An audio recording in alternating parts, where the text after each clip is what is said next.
Good morning. Good morning po. Good afternoon po sa mga nasa Pilipinas at sa ibang bansa. And good evening.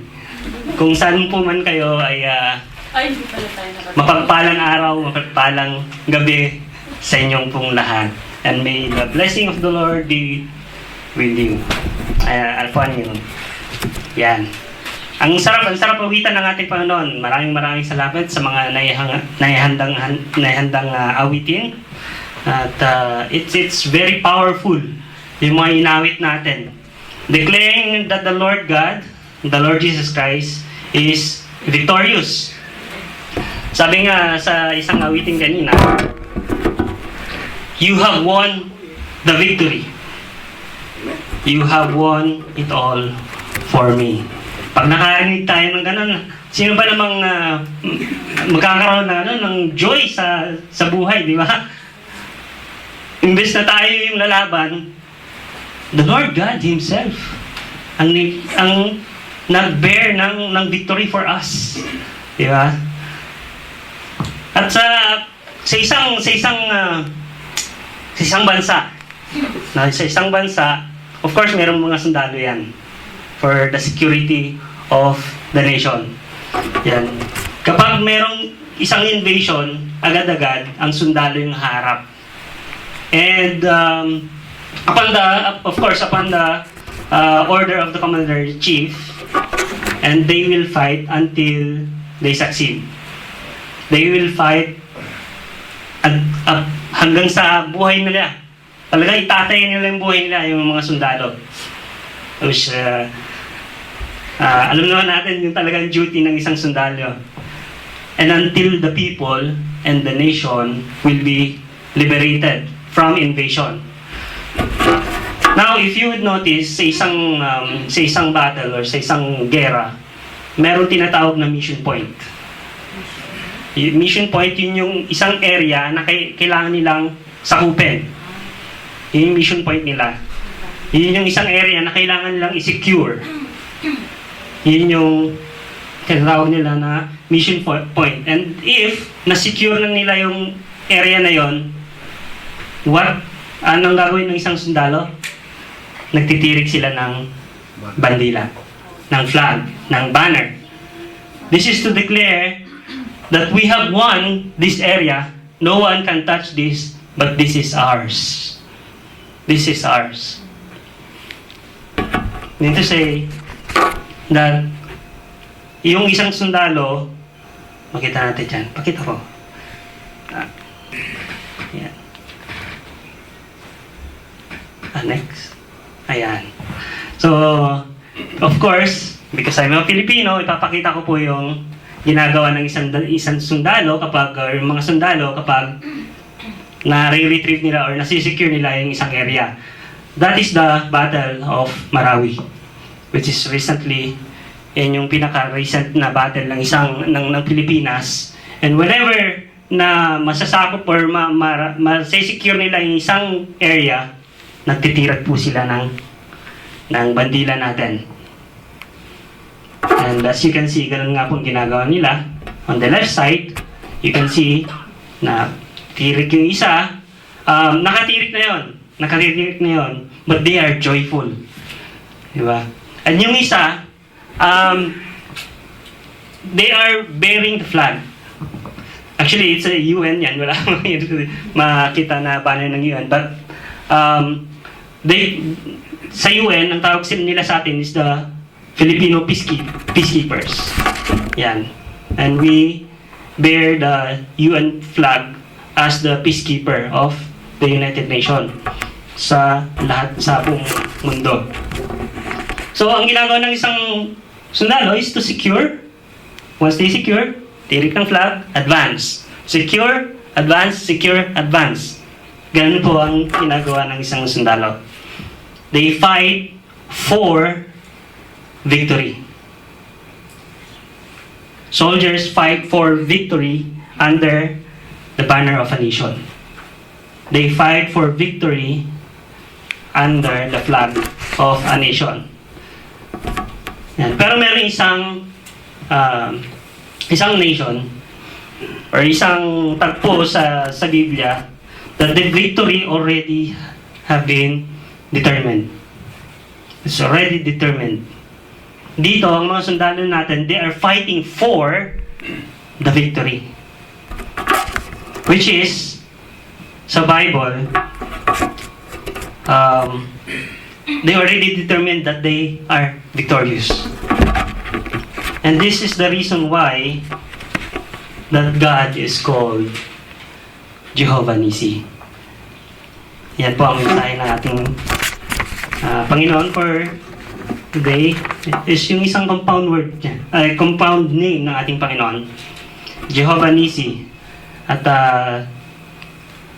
we can see that sa Exodus 17:8 to 16. Let us read. Then Amalek came and fought against Israel at Rephidim. So Moses said to Joshua, "Choose men for us and go out, fight against Amalek. Tomorrow I will station myself on top of the hill with the staff of God in my hand." Joshua did as Moses told him and fought again against Amalek. And Moses, Aaron, and Hur went up to the top of the hill. So it came about when Moses held his hand that Israel prevailed. And when he let his hand down, Amalek prevailed. 12. But Moses' hands were heavy. Of course, napapagod din. Then they took a stone and put it under him. Para upuan niya po yan. And he sat on it. And Aaron and Hur supported his hands, one on side and one on the other side. Thus his hands were steady until the sun sets. Muriin niyo yun? From umaga hanggang maghapon, sino ba naman hindi ba papagod nun, no? Tapos, considering yung edad pa ni Moses, of course, nakakapagod na po yun. So Joshua overwhelmed Amalek and his people with the edge of the sword. And then the Lord said to Moses, "Write this in a book as a memorial and recite it to Joshua, that I will utterly blot out," i-erase niya, "the memory of Amalek from under heaven." Moses built an altar and named it, "The Lord is my banner." That is the first time na nabanggit yung pangalan niya na Jehovah Nissi o Yahweh Nissi.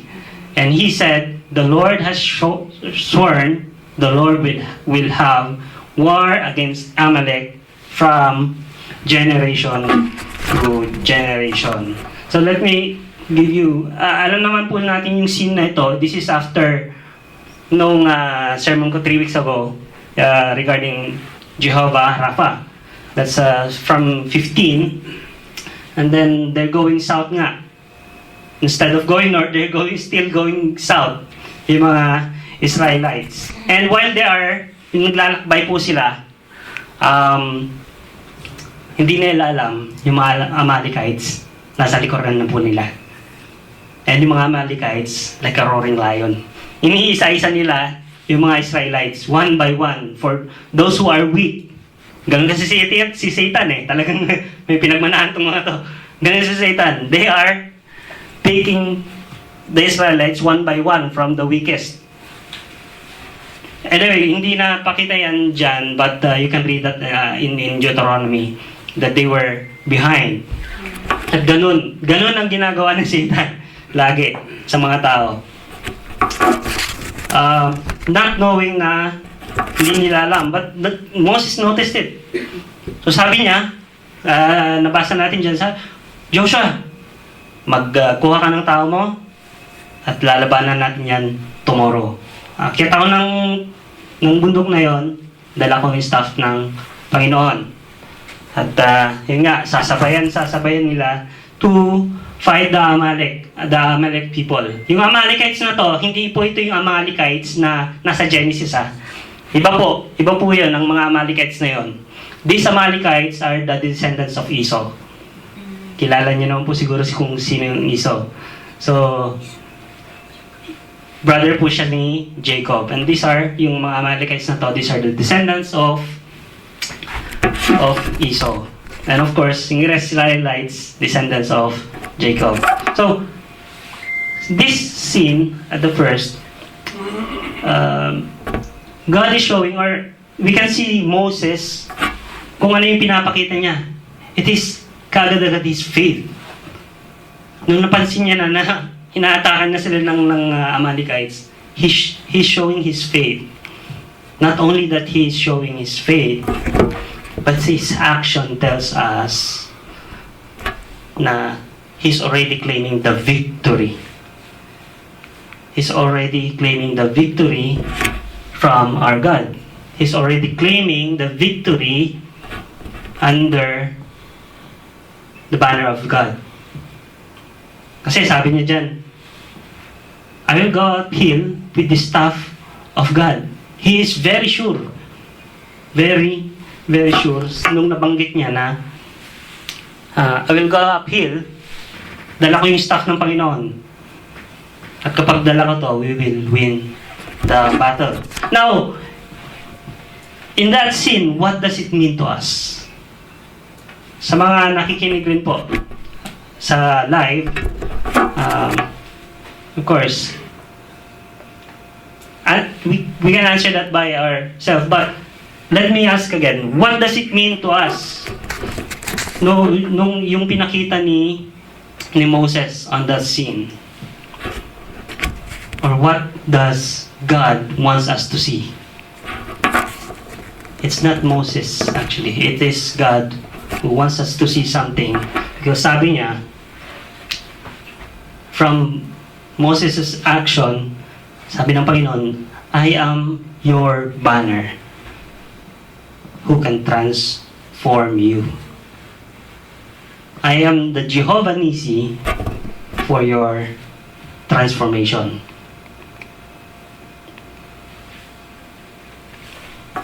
Yan. That's one of the thing na gustong ipakita ng ating Panginoon. Why? Now, let us see sa tagpo ni Moses and Joshua.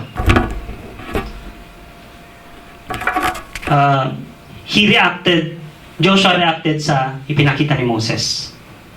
Now, let's say sa isang soldier, kapag ang flag was raised up in the battle, ano po yung nararamdaman nila? Their morale gets high. They're being transformed. Yung mga moral nila nagtatransform, something na parang mas nabuboost. Yung parang napaka-stagnant or something, nasa corner na sila. Ang mga sundalo, kapag nakita nilang may na-secure sila at merong flag doon, their moral will go high. Ta-transform po yan. And the same thing na nararamdaman ni Joshua sa ipinakita ni Moses. And something transformed kay Joshua. But ano kaya yung nag-transform sa kanya? You see, these Israelites coming from Egypt, as I said noon, they are slaves. They are slaves, they are weak people na galing sa slavery ng Egyptian. They don't know how to fight. Fight na as in warfare, yung mga battle, they don't know. Hindi po nila alam.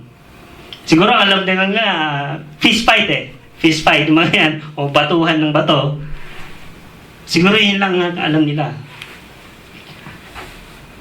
But the transformation made there from Joshua, he was a slave transformed into a warrior. You see, yan ang pinapakita ng ating Panginoon through His banner. Transform into a conqueror. From a slave, transform into a conqueror. Once he saw, ang isang soldier, once he saw that banner, nakakulong POW, prisoners of war. Once, pag nakita silang banner ng flag nila or flag natin, ginagawa natin ng lahat para makatakas. And we become a conqueror again. We become a warrior again. Hindi tayo slave. And the Jehovah Nissi, the Lord our banner, is teaching us to be a leader. Just like Joshua. just like Moses, just like us Christians. Mga kapatid at sa mga nanonood, our transformation cannot be done from our own effort. God is teaching us that our transformation is not ours. We cannot take it. That without Jesus Christ as our banner in our life, wala pong transformation na mangyayari. Nakatulad ng nangyari kay Joshua. And we cannot, and we will not be transformed without our Lord Jesus Christ as our banner. Siguro yung mga New Year's resolution na yan, yung mga New Year's, hindi po natin magagawa yan. Nung hindi pa ako naging Kristiyano or sumasama pa ako sa gawin ng mundo, every New Year's resolution, sino sa atin hindi na ganun? Of course, lahat tayo, naranasan natin yon. Maybe, on the other way around, may sinusulat tayo for us to be changed or to be transformed. But it's not enough without the Lord Jesus Christ. It's not enough without our banner. In Galatians 2:20, sabi dyan, I have been crucified with Christ, and it is no longer I who live. So, hindi po sinabi ni Paul dyan na literal siyang na-crucify with the Lord. It is the sin. Yung penalty ng sin natin, we are not under the penalty of the law anymore. Na naisama na ng ating Panginoong Hesus on the cross. And it is no longer I, sabi ni Paul, who live, but Christ who lives in me. And the life I now live in the flesh, I live by faith in the Son of God. See how he declared his transformation under the banner of Jesus Christ. See how he declared the name of the Lord Jesus Christ. See how he declared the love of Jesus Christ, who loved me and gave himself up to me. Tingnan niyo kung paano niya binabandera yung transformation na nangyari sa kanya. Ibinabandera niya ang pangalan ng ating Panginoon. See, there is power in lifting that flag. Yung flag na nga lang natin, nakakaramdam na tayo, how much more, God, if the name of the Lord is lifted high. Diba? All our transgressions, it will transform. Yung mga ginawa ng ating Panginoon, He is declaring, binawagayway niya, this is my God, this is my banner. Look at me. This is how God transformed me. And this is my Lord. He cannot be a warrior, or hindi siya pwedeng maging warrior kung hindi handang mamatay ang ating Panginoon. Hindi siya pwedeng maging conqueror kung hindi niya kayang mamatay at mabuhay ulit. At hindi siya pwedeng maging leader kung hanggang follow na lang siya or hindi siya punta dito sa lupa. He is declaring that Jesus is my warrior. Jesus is my conqueror of my death so that I may live eternally.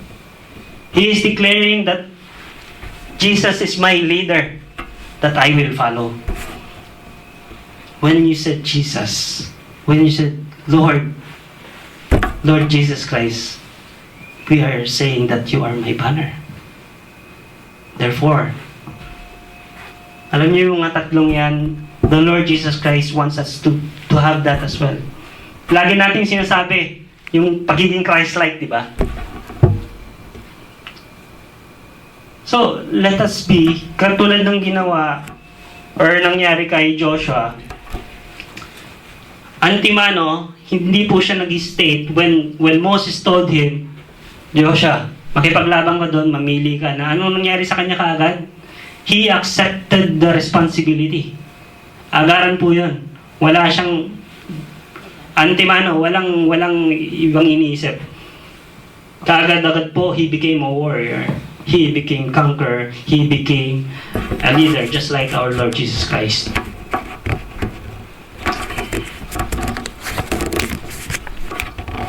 And that is what the Lord wants us to be as well. Hindi lang kay Joshua, kundi tayo po. He wants us to be a warrior. He wants us to be a conqueror. He wants us to be a leader under His banner.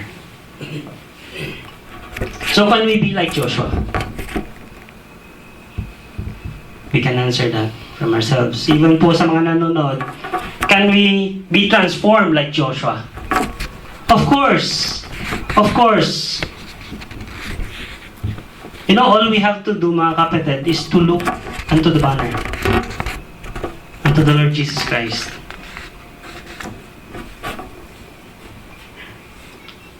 And sa mga viewers po, sa mga, alam ko may mga first time po ng mga, or either, kung mayroon man na mga first time na nanonood po, sa mga ganitong pagkakataon, sermon, makapakinig ng Word of God. Yes po, you can also be a warrior, you can also be a conqueror, you can also be a leader. You know po, ang kailangan nyo lang gawin is to accept the Lord Jesus Christ as your Lord and Savior. And He will transform you. That is as simple as it gets to be a Christian. Yun lang po ang in-offer niya, to accept the Lord Jesus Christ for us to be transformed. Kaya yung New Year's resolution po, kaya nga sinabi ko kanina, wala po yun.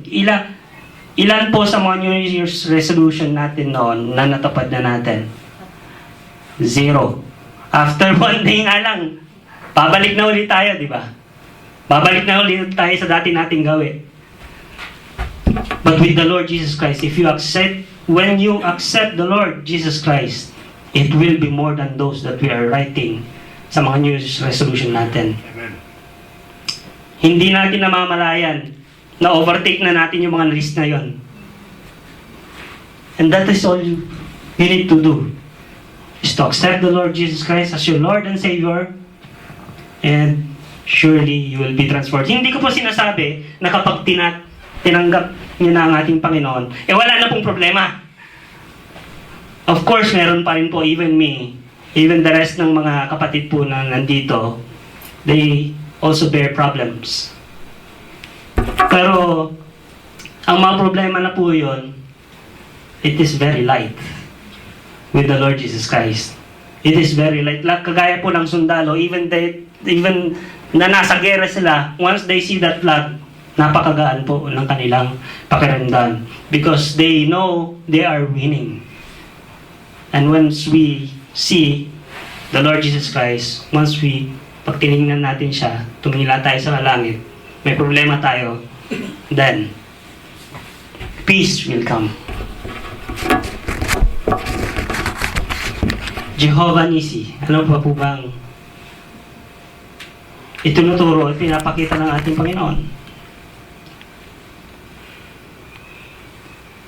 Jehovah Nissi, the Lord my banner, will teach us how to fight our battle.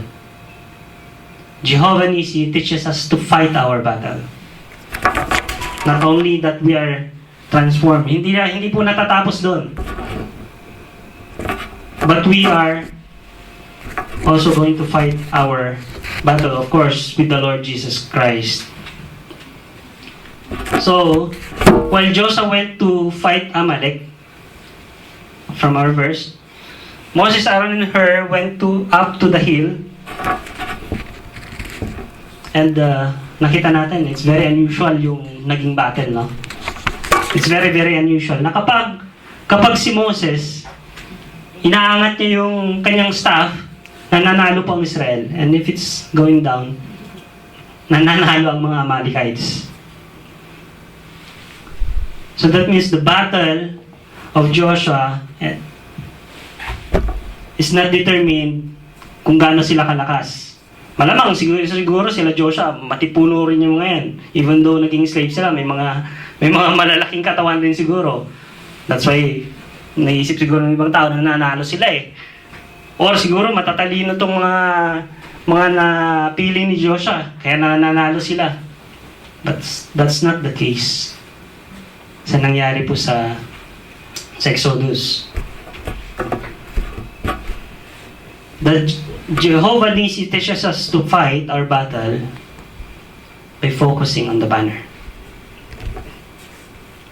Katulad ng panalangin ni Kuya Lem kanina, we must focus on the banner. And it is true. Without the focus sa banner, we will lose. Without the banner, we have no direction. Without the banner, we will just do what we want to do. We will lose the battle. Without the banner, we will lose the battle. Kaya marami pong, can I use the word, marami pong taong talunan. Even Christians. Konting kibot, yung lagi natin sinasabi, konting kibot, aray na. Tatampo na. At yun po ang tao. Not only the Christian, kundi sa sangkatauhan. Konting kibot, tatampo na. Sasama ng loob. Because we lack focus. Or otherwise, we don't have the banner at all sa buhay natin. That's why, nagiging talunan po ang isang tao. And this is one of the reasons why we lose the battle. We don't focus on the banner. Because we fight alone. Wala lang. Basta, buhay ako eh. Dito sa mundo eh. Maganda tong buhay ko eh. I don't need God. Hindi ko kailangan ng Diyos. Mayaman ako eh. Dumating ang COVID-19. Nasaan po ang yaman nyo ngayon? Of course, nagagamit. Meron na itutulong. Hindi ko sinasabing yung naging, of course meron. But it is very limited now. You see how God used the COVID-19 now para may pakita niya kung ano yung kahinatnan ng isang tao kapag walang Diyos sa buhay. Kapag hindi nakafocus sa banner, we lose. We lose. So, Jehovah Nissi, the Lord our banner, teaches us to fight our battle by focusing to Him. Colossians 3:1-2. Therefore, if you have been raised up with Christ, keep seeking the things above, where Christ is seated at the right hand of God. Set your mind on the things above, not on the things that are on earth. Sabi niya ganon, we need to seek God. We need to seek things up above. Because whatever na nangyari, heavenly things na nangyari, it also reflects sa buhay natin dito sa mundo. Here on earth. At kapag hindi tayo nakafocus sa banner, which is ang ating Panginoon, then distraction will come sa buhay ng isang tao. What else? Jehovah Nissi, the Lord our banner, teaches us to fight our battle through prayer. Lagi po yan. Kaya meron pa tayong prayer meeting eh. Diba? The exhortations, yung mga ginawa ng Panginoon sa atin, we are sharing it through the exhortations and teach us how to pray. Pero meron pa rin po ba sa atin, we fear praying? Do we fear? Natatakot pa rin po ba tayong manalangin? Maraming churches. Maraming tao. Ganyan, no? Hindi po ba? Do we still fear praying? I hope, hindi na po. Hindi po tayo. Opo. Lahat naman po tayo duman doon. Lahat tayo.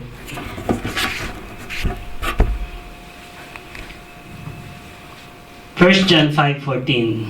This is the confidence we have in approaching God, that if we ask anything according to His will, He hears us. Which is the same thing ng ginawa ng ating kapatid na si Moses. You see, from the very first, sabi niya, gano'n, I'm going uphill, dala ko yung staff ng Panginoon. He's showing confidence. He's showing confidence. And then, ano yung gagawin niya? Tataas niya yung staff. He had the confidence to approach God because he know that he is doing the will of the Lord. They're going south, sabi ng Panginoon, they're still under the will of the Lord. Hindi niya ito binali. Sinunod niya lang kung saan sila pinapatungo ng ating Panginoon. So he has the confidence to ask anything in the name of the Lord. God is teaching them how to be confident in our prayer. God is teaching us how to be confident in our prayer under the banner of the Lord Jesus Christ. And He will hear our prayer. And He heard. Sa bandang uli, they prevailed. They won the battle.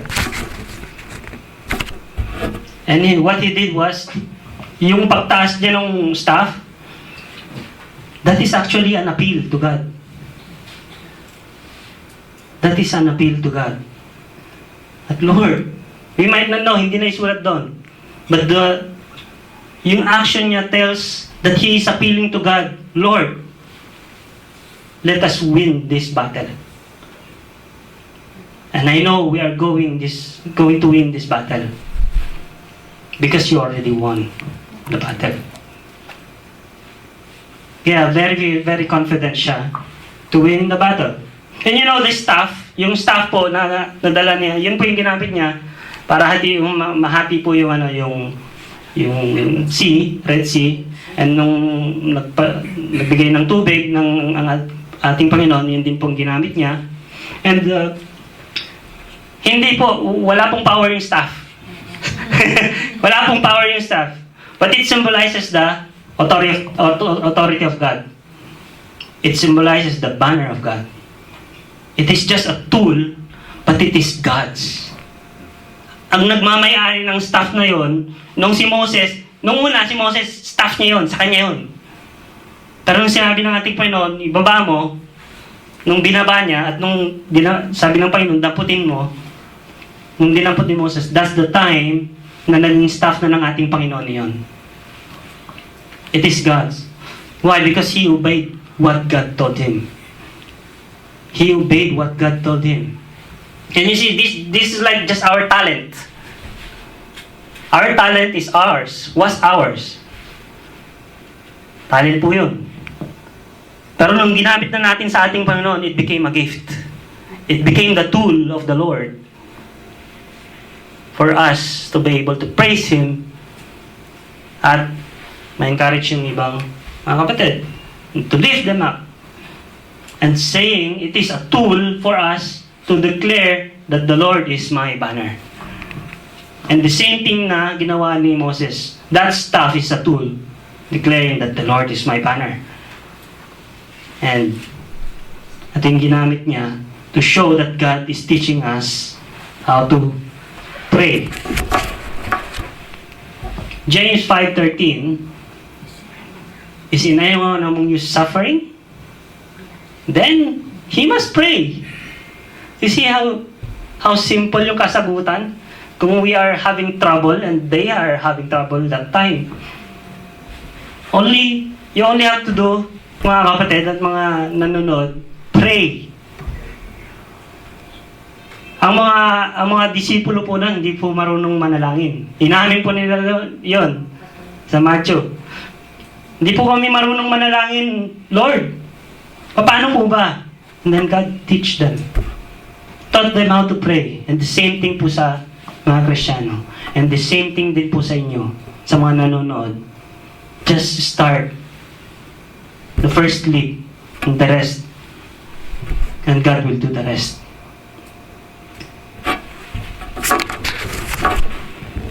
Doon po tayo lahat dyan. Yung hindi po tayo, nabubulol pa po tayo o manalangin or di kaya rumble-jumble yung pinapanalangin natin. Dumaan po tayong lahat dyan. Even me myself. So,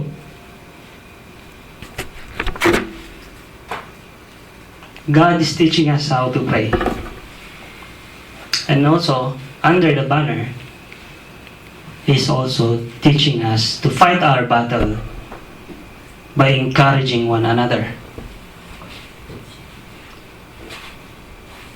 You know, sa isang sundalo po, body-body po yan. Hindi po pwedeng lumarga ang isang sundalo na wala siyang kabady. Even now, the rules of ng isang sundalo, even siya po ay isang sniper. Kasi dati-rati yung mga sniper, they go alone. Pero ngayon po, ang rules ngayon kasi, meron na silang spotter na tinatawag. So they don't go alone now. Kailangan nilang may kabady. And yung kabady nila na yon, kapag napapagod na yung isa, he's the one encouraging the other one. Siguro alam po ng isang kapatid dito dahil may kapatid po siyang pulis or ilan po sa atin ay may mga kamag-anak na pulis o sundalo. And they know. Sa mga nanonood militar, meron po, may kabady po ang isang militar. Without his body, yung kabady niya, it is very hard to win the battle. It is very, very hard. Pati yung sniper ngayon, nahihirapan siya dahil nagbabago yung weather ngayon. They need the spotter, they need to calculate lahat ng bagay. Very technical na yun. And they get tired, yung sundalo. That's why they need the body. They get tired. And that's the same thing yung nangyari kay Moses. With her and Aaron, sa kanyang gilid, kaliwat kanan, they prevailed because of their help. Kung wala si her tsaka si Aaron doon, talo po sila. Wala. Ubus po sila. Slave po sila. Hindi po sila warrior eh. Slave po sila.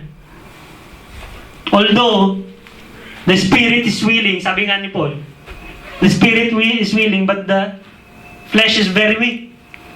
Pero yung spirito ni Moses is very much willing for them to win. Is very much willing to appeal to God for them to win. For them to claim the victory that has already won. But God, Jehovah Nissi, is teaching us to win a battle together with our brothers by encouraging our brothers. Hindi po dapat tayo yung kapag mayroong isang problema ng isang tao, hindi po natin lalapitan. Or something, meron siyang kaliwali or maling nagawa, hindi na po natin siya kakausapin. Or kaya we condemn. People are like that. Sabi nga ng President Duterte,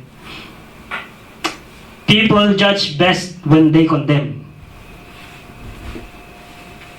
Oo nga naman, di ba? People judge best when they condemn. Ang bilis nila mag-judge when they want to condemn. Pero ang tinuturo ng ating Panginoon is to encourage. 1 Thessalonians 5:11, therefore encourage one another and build up one another just as you also are doing. Ibig sabihin yung pag-encourage can build up a man for him to win a battle of their life, or to win the battle, spiritual battle. Now, as the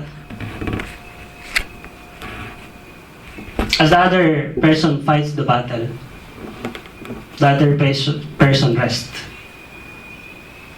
Pagpagod na isa, salitan po sila. They support each other. And we must do the same. Tayo mga Kristiyano. Kristiyano po tayo. We know all these things. And we must do these things.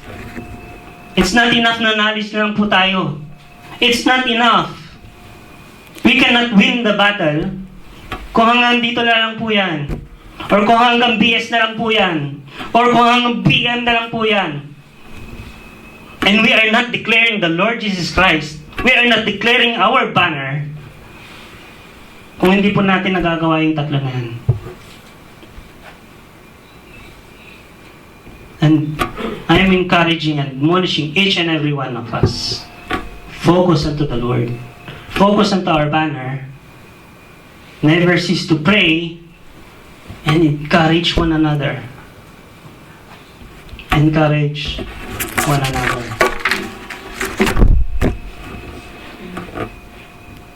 At yun po yung gustong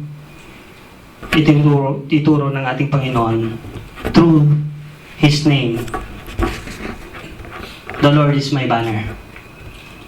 The strength that you can get. Sabi sa prayer kanina, the hope you can get. It's all there. You cannot be a warrior without hope. You cannot be a warrior or conqueror without strength. You cannot be a leader without your banner. Kaya sinabing leader siya yung nangunguna.